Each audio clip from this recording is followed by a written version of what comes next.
नमस्कार दोस्तों, कैसे हैं आप सब। दोस्तों, शाह बानो मामला मुस्लिम महिलाओं के अधिकारों और पर्सनल लॉ के खिलाफ लड़ाई में एक तरह से मील का पत्थर माना जाता है। इस मामले ने मुसलमान महिलाओं को कानूनी अधिकार पाने के लिए लीगल ग्राउंड तैयार करने का काम किया है।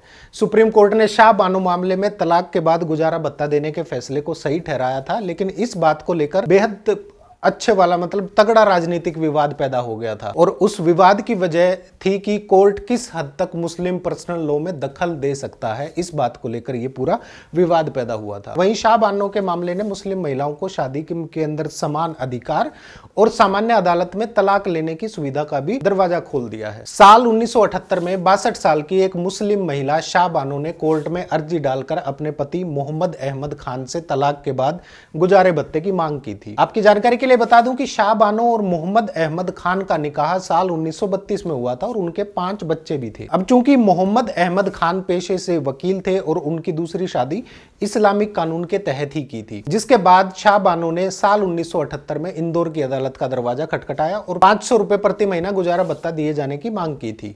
शाह बानो ने सेक्शन 125 के तहत गुजारे भत्ते की मांग की थी, लेकिन मोहम्मद अहमद खान ने तर्क दिया था कि भारतीय मुस्लिम पर्सनल लॉ के अनुसार तलाक के बाद पति इद्दत की मुद्दत तक ही गुजारा भत्ता देता है। दोस्तों, इस्लाम में इद्दत का मतलब होता है प्रतीक्षा की अवधि। ये वो अवधि होती है जिसे एक महिला को अपने पति की मृत्यु के बाद या तलाक के बाद मनाना होता है। इस अवधि के दौरान वो महिला किसी अन्य पुरुष से शादी नहीं कर सकती। आमतौर पर इद्दत की अवधि 3 तरह की होती है, जिसमें बुजुर्ग महिला को 4 महीने 10 दिन तक इद्दत में रहना होता है।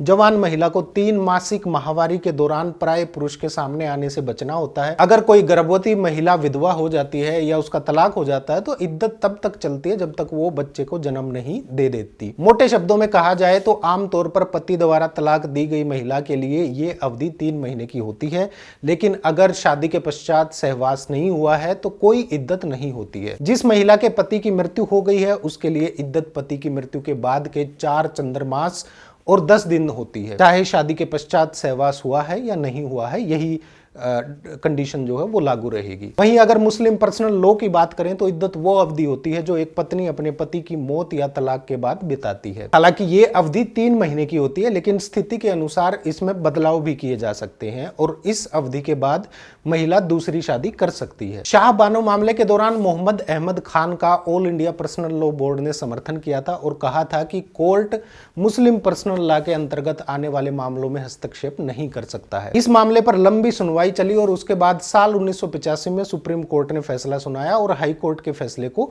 सही माना गया, जिसमें सीआरपीसी के सेक्शन 125 के तहत गुजारा भत्ता देने का निर्णय दिया गया था। हालांकि इस फैसले के बाद तगड़ा राजनीतिक बवाल हुआ था और उस दौरान राजीव गांधी की सरकार ने मुस्लिम महिला तलाक पर संरक्षण अधिनियम 1986 पास कर दिया था, जिसका नतीजा यह हुआ कि शाह बानो के मामले पर आया फैसला पलट गया और कहा गया कि इद्दत की अवधि तक के लिए ही भत्ता दिया जा सकता है।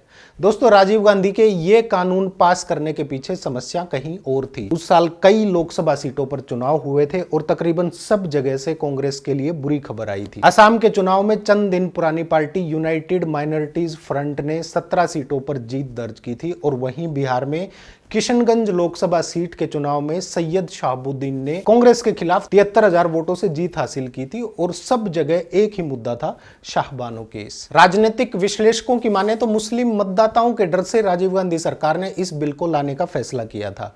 अब हुआ यह कि इधर अल्पसंख्यकों को मनाने के चक्कर में यह बिल पेश कर दिया गया और उधर बहुसंख्यक नाराज हो गए। गुणा भाग ऐसा बैठा कि इस बिल के पेश होने के 2 हफ्ते के भीतर ही बाबरी मस्जिद का ताला भी तोड़ दिया गया। दोस्तों, आपकी जानकारी के लिए बता दूं कि 5 मई 1986 में संसद ने the Muslim women protection of rights and divorce act 1986 पास किया था और इस बिल का रास्ता शुरू हुआ था शाह बानो केस से। दोस्तों, लगे हाथों एक बार यह भी जान लीजिए कि सीआरपीसी का सेक्शन 125 क्या कहता है ऐसे मामलों को लेकर।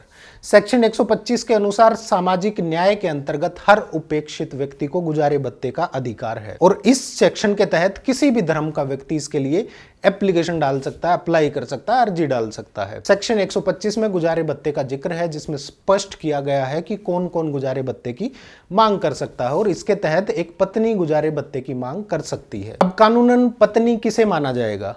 हिंदू धर्म में एक महिला तभी पत्नी मानी जाएगी जब पुरुष से उसकी शादी कानूनी रूप से मतलब लीगल रूप से हो गई होगी और लीगली वैलिड हो। विवाह संबंध में दूसरी पत्नी गुजारे भत्ते की मांग नहीं कर सकती क्योंकि कानून में दूसरी शादी लीगल नहीं मानी जाती। दूसरी पत्नी उसी परिस्थिति में गुजारे भत्ते की मांग कर सकती है अगर पति ने उससे पहली शादी की बात छिपाई हो तो। अगर कोई महिला विवाहोत्तर संबंध यानी एक्स्ट्रा मैरिटल अफेयर्स में रह रही है या किसी महिला ने बिना पर्याप्त कारण दिए अपने पति को छोड़ दिया हो या फिर पति पत्नी दोनों आपसी सहमति से अलग रह रहे हो तो ऐसे सर्कमस्टेंसेस में पत्नी गुजारा भत्ता पाने की हकदार नहीं होती है। दोस्तों सेक्शन 125 हर महिला को गुजारा भत्ता पाने का अधिकार देता है चाहे वो किसी भी धर्म की क्यों ना हो।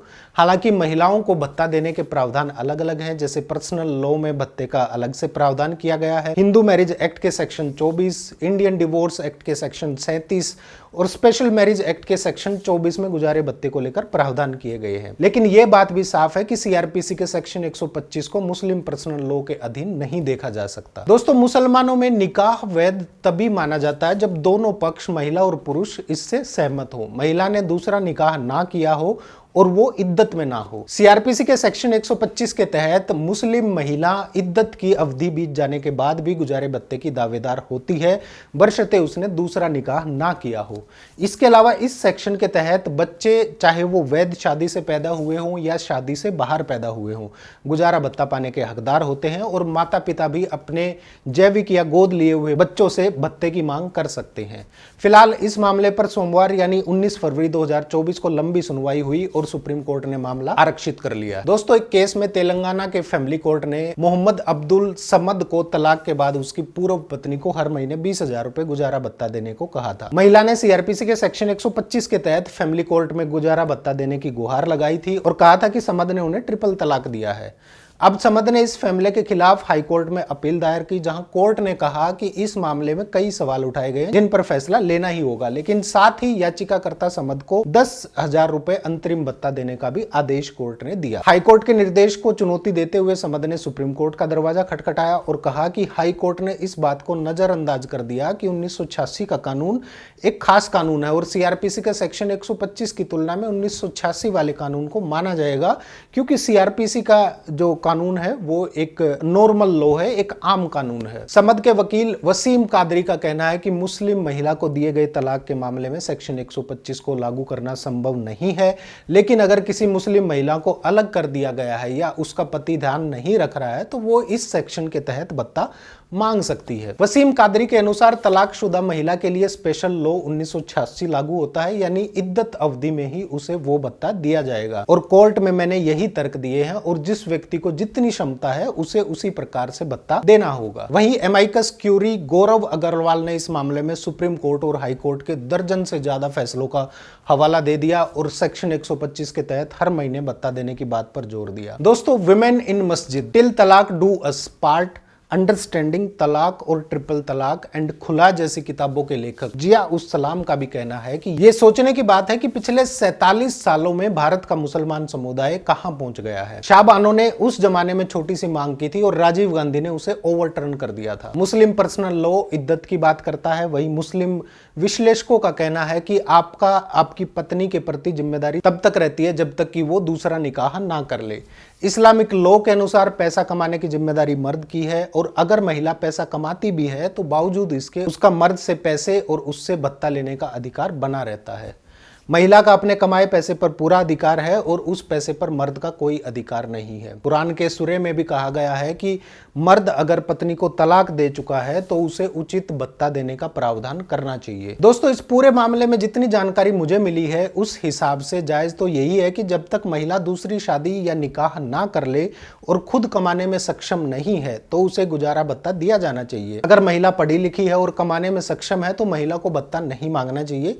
लेकिन आजकल ट्रेंड उल्टा है। कई केस ऐसे पाए गए हैं जिसमें महिला प्लानिंग के तहत पैसे वाले आदमी से शादी करती है और फिर उससे अच्छा खासा गुजारा भत्ता लेती है और उसके बाद अपने मन मर्जी से जीवन जीती है। ऐसी महिलाओं में सेल्फ रिस्पेक्ट से ऊपर पैसा होता है। सारी महिलाएं ऐसी नहीं होती, लेकिन कुछ महिलाएं अपनी करतूतों की वजह से सारी महिलाओं को कटघरे में खड़ा कर देती हैं। आप लोगों को क्या लगता है दोस्तों, क्या क्या कंडीशन शामिल करनी चाहिए गुजारा भत्ता देने या पाए जाने के लिए? क्योंकि बराबरी का जमाना है तो कानून भी बराबरी का होना चाहिए। लेकिन ध्यान रखिए, गुजारे भत्ते का फायदा पढ़ी लिखी महिलाओं या शहरों और कस्बों की ही महिलाएं ले पाती हैं। आज भी देश में हजारों ऐसे गांव हैं जहां महिलाओं को गुजारे भत्ते जैसे कानून के बारे में पता तक नहीं है। बस पुरुष प्रधानता के चलते पंचायत में पैसे का लेन देन करके मामला निपटा दिया जाता है। उसके बाद समझौते में मिला पैसा लड़की के परिवार वाले रख लेते हैं और थोड़ा बहुत पैसा खर्च करके लड़की की दूसरी शादी करके उसको भेज दिया जाता है अपने जीवन की बाकी लड़ाई लड़ने के लिए। यही सच्चाई है समाज की। नमस्कार।